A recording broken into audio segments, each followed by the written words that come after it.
Oi, galerinha, tudo bem com vocês? Vamos aí para mais um vídeo aula dessa semana. Vejam só, hoje a gente vai ver sobre as águas da superfície terrestre. O nosso planeta, em toda a sua superfície, chega até aproximadamente 70% ocupada apenas de água. Então, veja, essas águas, elas são águas oceânicas, de rios, de lagos, contando com todos os locais que existe água, essa água, como uma massa total, ela ocupa 70% do nosso planeta, tá certo? E aí, uma coisa que é interessante a gente saber é que se a gente colocar num balanceamento de 100% dessa água, 97,5% dela vai ser salgada. Isso mesmo. A maior porção de água do nosso planeta ela é concentrada de águas salgadas. Já desses 100%, apenas 2,5% são de água doce. E aí essas águas doces elas podem estar distribuídas das mais várias formas possíveis. Em rios, em aquíferos, em lagos, em açudes, não é verdade? Então, a gente vai entender um pouco mais sobre como funcionam essas nossas águas no nosso planeta, tá bom? E aí, para isso, uma questão que é muito importante a gente entender é como a gente tem tanto a água no nosso solo, mas ao mesmo tempo como ela se forma se transformando em chuva. Então, para isso, eu vou pedir que vocês acompanhem aí na página 100 do livro de vocês, onde vem passando por toda a transformação do ciclo das águas, tá certo? E aí, quando a gente começa a analisar essa tabela do ciclo da água, a gente vai perceber duas coisas.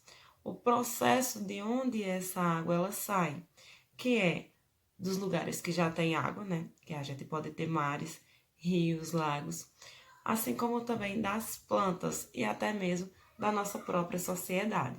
Por que da nossa própria sociedade? Como a gente manuseia a água, a gente move com água, nas nossas ruas tem água encanada, a partir do momento que se excede as temperaturas, também acontece o processo de evaporação dessas águas.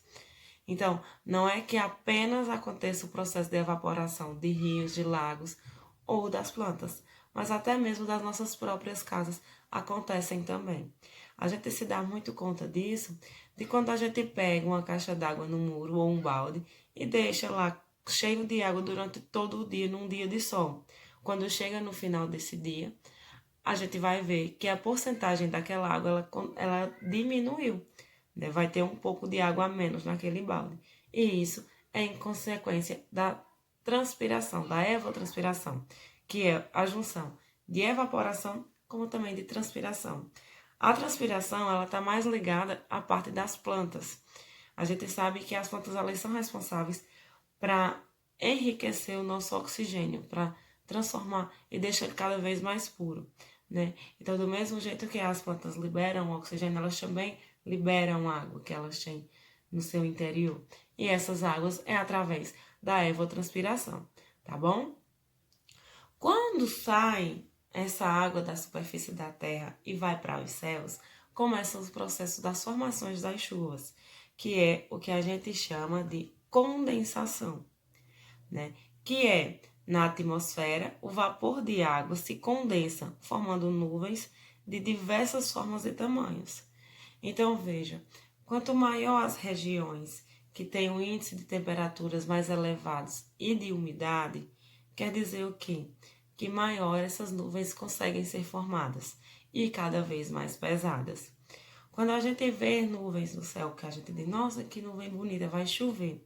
E às vezes nem chove, não é verdade? Isso é porque a nuvem ela tá cheia de água, sim. Só que para ela desaguar, ela precisa de outros fatores naturais, como o processo de umidade, como os ventos também influenciam no lugar que essas nuvens vão desaguar, tá certo? Quando passa para o terceiro ponto, que a gente tem aí no livro de vocês, é a precipitação, né? Nas nuvens, ao se condensar, a água se precipita na forma de chuva ou neve. e atinge a superfície terrestre. E aí, por que chuva ou neve? Vou explicar para vocês. A nossa região é uma região tida por ter climas quentes. Então, dificilmente ela neva, mas ela chove. Já nos países que tendem a nevar, que tem a presença da neve no seu clima, ela também tem maior facilitação para chuvas, ao invés de estado líquido, mas sim sólido quando vem aí a neve. Então vejam só, a questão do próprio clima da região interfere se vai ser uma chuva ou se vai ser uma neve que vai cair dessas nuvens, né, que vai passar pelo processo de precipitação. Depois que essa água ela entra em contato com o nosso solo, que forma aquelas poças de águas maravilhosas que a gente adora correr para pular dentro, vem o processo de infiltração. E o que seria isso? É quando o solo começa a succionar essa água do solo, ela começa a absorver. E aí, quando essa terra absorve, quando o solo absorve essa água, ela precisa dar um destino a ela, porque senão ela vai acabar descendo, descendo, descendo, né? E aí, são desses processos de absorções que, ao chegar a um certo limite na crosta terrestre, começa a parar essa absorção. E aí começa as áreas que tem principalmente rochas no seu subsolo, começam a ficar lamacentas, a terra começa a ficar muito encharcada. E aí quando essa água começa a ficar encharcada no solo, ela procura outros caminhos para seguir.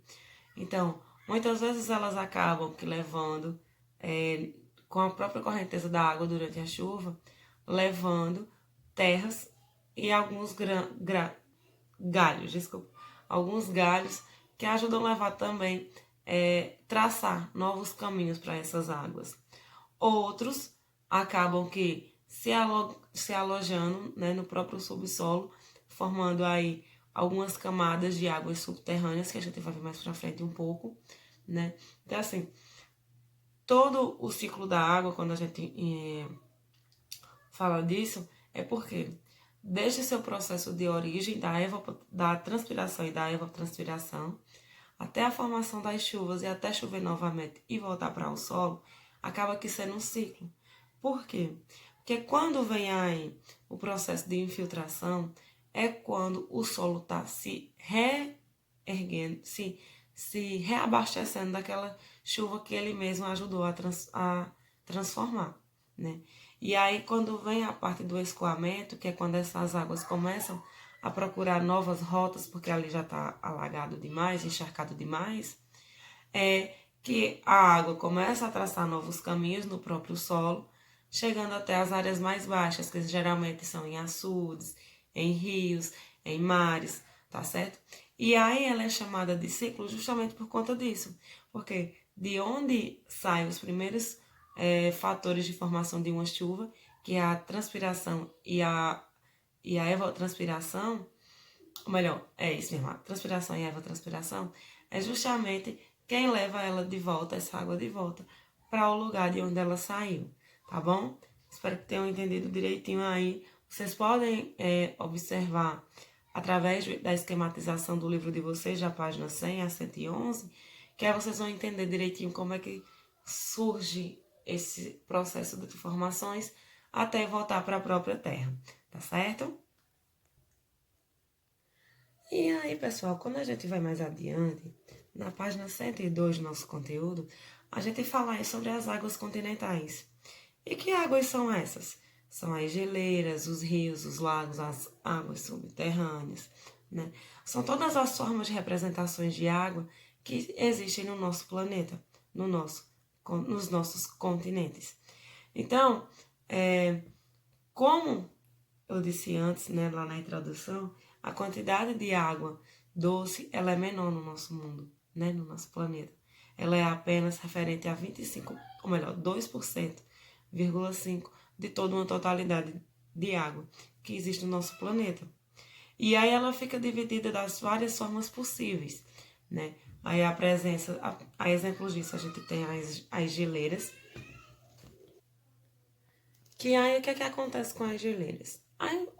As geleiras, elas são águas, né, solidificadas ali, águas doces solidificadas, que elas passam por essa transformação mediante as baixas temperaturas, né? E tanto é que as áreas que a gente encontra geleiras são as áreas mais geladas do mundo. E isso influencia aí na formação delas, né? Então vejam só, a gente pode ter dois tipos de geleiras. As geleiras continentais, que são esses enormes blocos de gelo que a gente vê aí nos filmes que falam sobre a Antártida, né? Ou no Polo Norte, por exemplo. E a gente tem também as geleiras de latitude. E o que seriam essas geleiras de latitude? São aquelas altitudes mais elevadas, né? A gente viu aí as formas de relevo. São aqueles relevos mais altos, como montanhas e cordilheiras, que ao seu topo tem a presença de gelo. Esse gelo também é formado por água doce, né? Então, mais uma vez, aí são dois fatores que influenciam a presença da formação de água para a solidificação do gelo, que é as altas altitudes, com também as baixas temperaturas. Isso influencia com que as águas acabem que virando uma crosta de gelo no topo dessas montanhas ou dessas elevações aí de grande altitude, tá bom? Outro exemplo que a gente tem de água doce são as águas dos rios. E aí, o que esses rios significam?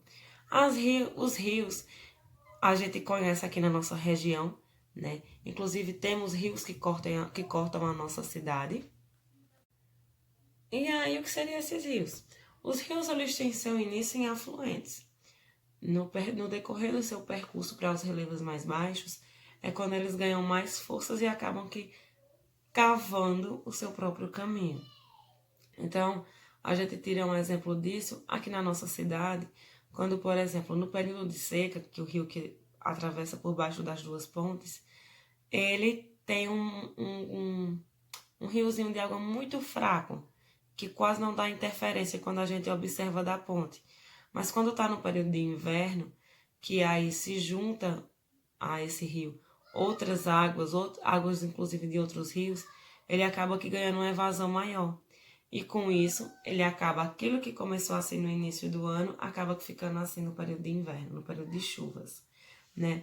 Então, ele acaba que ganhando proporções maiores, assim como também correntezas maiores, tá bom? E aí, as águas desses rios, eles também tanto servem para a gente, claro, diante de um tratamento, consumir, como também para o consumo animal. Existem muitas cidades mundo afora que utilizam as próprias correntezas dos rios para manter o abastecimento da cidade e assim também como fazer aí toda uma linha de transportes, né, através de embarcações. Em Manaus, aqui na região norte do nosso país, é muito comum o uso dessas embarcações. No Cabo Branco, João Pessoa, temos também alguns exemplos de rios que trafegam aí nessas águas como rotas de transportes, usando como rotas de transportes as embarcações, tá bom? Outra coisa que é muito interessante ser dito é que as águas dos rios, elas também podem ser influenciadas na construção de algumas hidrelétricas. E o que isso quer dizer? Quer dizer que quando a gente tem um rio com uma grande proporção, com um grande volume de água, pode ser feito fábricas, né, aí um tipo de usina, que transforme a força dessas águas em fontes de energias. Isso é o que a gente chama de hidrelétricas, tá bom? Quando a gente anda mais um pouco, a gente chega na presença dos lagos. Os lagos, eles podem ser tanto feitos de forma natural, através das ações da própria natureza, como também através da ação do homem. E aí o que diferencia? A própria natureza, ela busca caminhos para se formarem esses lagos. É como se as águas procurassem as áreas de relevo mais baixas, né? E aí o que é que acontece? Diferentemente do homem, né? O homem precisa de máquinas para fazer escavações e deixar esse relevo aí adequado para acumular essa água. E aí, uma curiosidade é que os lagos, eles tanto podem ser de águas doces, como também de águas salgadas. Quando o rio é de água doce, é proveniente da própria natureza, né? Vem o processo todo de formação da chuva, a chuva, as baixas de relevo para acúmulo. Mas quando ela é salgada, não é que a chuva choveu salgado, mas são por conta de minerais que existem no solo daquele lago que interferem na sua combustão química. Então a água deixa de ser doce quando cai do céu, e quando ela quando ela se mistura com a água desse lago, ou quando ela começa a ficar ali empoçada por muitos e muitos anos, ela começa a se transformar e acrescentar minerais na sua compostagem, ou melhor, na sua composição. E é isso que torna a água dos lagos salgadas, tá bom? Temos também a presença de águas subterrâneas. Muitos de vocês provavelmente já ouviram falar em poços artesanais. E aí, o que seriam essas águas subterrâneas? São águas que ficam acumuladas no interior da terra devido à formação do relevo. Geralmente, essas águas elas ficam represadas nos lençóis freáticos, né? Que aí temos uma certa demanda de rocha que mantém essa água estabilizada. E a gente chega a ter acesso a essas águas através de perfurações de poços artesanais, né?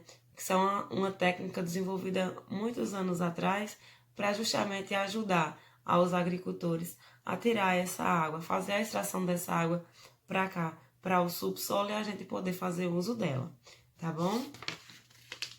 E aí, gente, vendo que a gente tem aí várias formas de encontrar essas águas, tanto salgadas como doces, a gente também precisa entender a importância dessa água, principalmente no que se refere à água doce. A água doce, ela é sua menor quantidade para abastecer, saciar a sede, tanto de animais como também de milhões e milhões de pessoas em todo o planeta. Não é verdade? Então vejam só, se a gente não consome ou se faz utilização dessa água de forma certa, né, de uma forma aí segura, a gente pode ficar sem essa água no nosso planeta.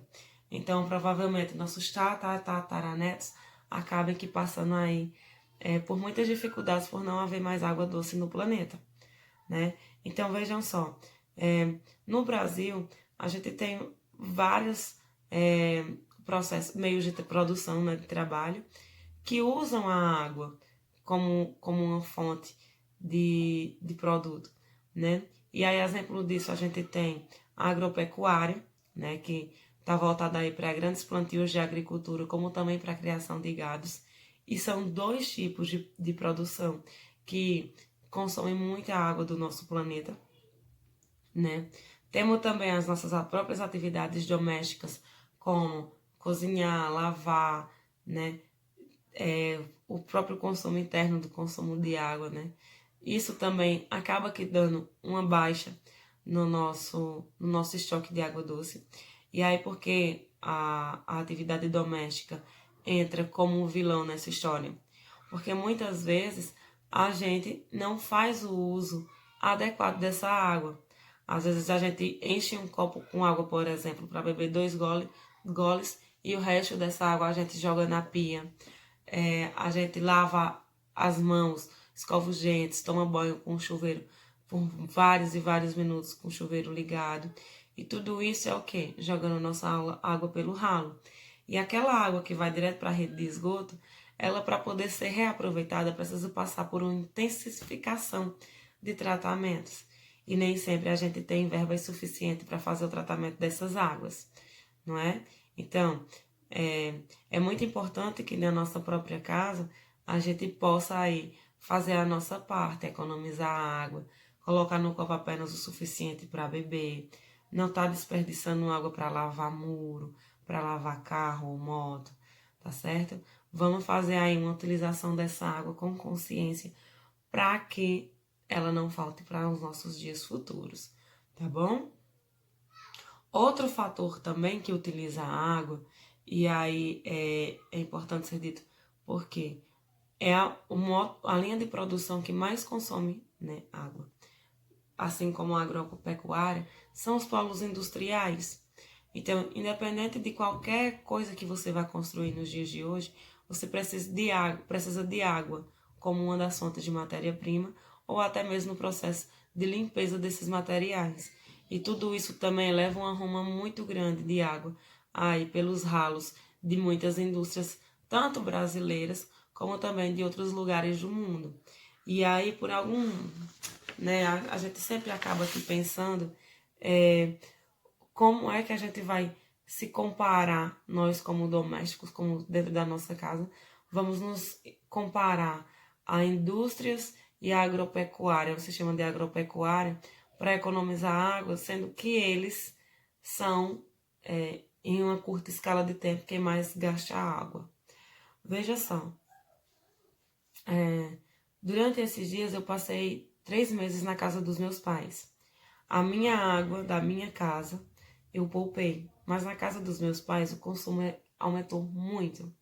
E é porque lá a gente tem toda uma sequência, né? Uma ordem para não gastar tanta água, porque lá a gente não tem água encanada, como aqui na cidade. Mas aí veja, lá se intensificou muito. E claro que teve prejuízos, graças, né, que choveu, e aí algumas dessas coisas puderam ser sanadas. Mas se não fossem as chuvas para recolocar aquela água que foi consumida antes, agora a situação estava bem pior. A mesma coisa acontece aqui na zona urbana, desculpa, na zona urbana.